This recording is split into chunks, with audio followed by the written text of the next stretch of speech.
साथीभाइहरू तपाईहरु यस्तो सानो बच्चा हुने बेला यस्तो किरा खाए कि खाएन? हामी त धेरै खायो।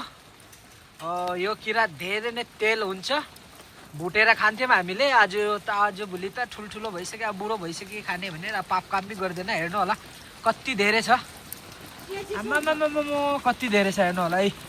यो सालमा 2 चोटि मात्रै निस्किन्छ, पानी पर्दाखेरि धेरै निस्किन्छ। यो खान्छ चराले, त्यहाँदेखि चराहरूले धेरै खान्छ, अनि हाँस कुखुरा यिनीहरूले खान्छ धेरै, र मान्छेले पनि धेरै खान्छ। यो अलिकति यसमा धेरै तेल हुन्छ, काँचो खानु पनि मिठो हुन्छ। पहिला सानोमा हामी धेरै खान्थ्यौँ। हेर्नु होला धेरै छ यहाँ, कति हो हेर्नु होला साथीभाइहरू, हेर्नु होला साथीभाइहरू कति धेरै हो कि। आम्मामामामा यहाँ पनि छ। अब एकछिन पछि निस्किन्छ होला यिनीहरू पुरा बाहिर।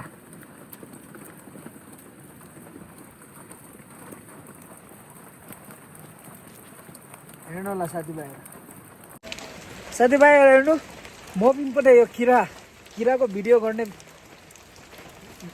भिडियो गर्छु भनेर उयो गर्दा गर्दा हेर्नु पुरा लोथुर्कै भिज्यो। आजको ब्लग यही थियो, तपाईहरुलाई यो देखाउने थियो किरा। कस्तो लाग्छ तपाईहरुले कमेन्ट गर्नु होला है साथीभाइहरू। अब कोही उड्नुलाई रेडी हुँदैछ, हेर्नु होला है, कोही उड्दैछ। अब उड्छ, अब कोही हेर्नु होला। उड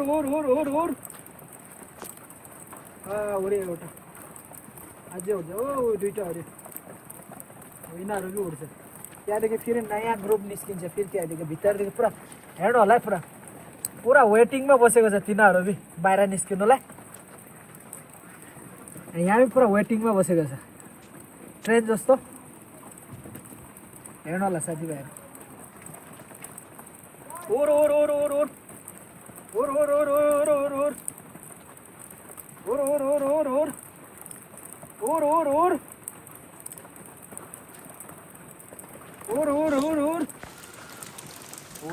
उड्यो।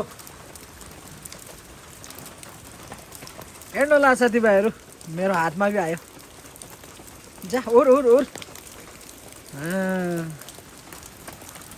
लो साथीभाइहरू, आजको ब्लग यति नै हो। राम्रो लाग्यो भने फलो गर्नु होला है, सब्सक्राइब गर्नु होला। बाई बाई छ सबैलाई।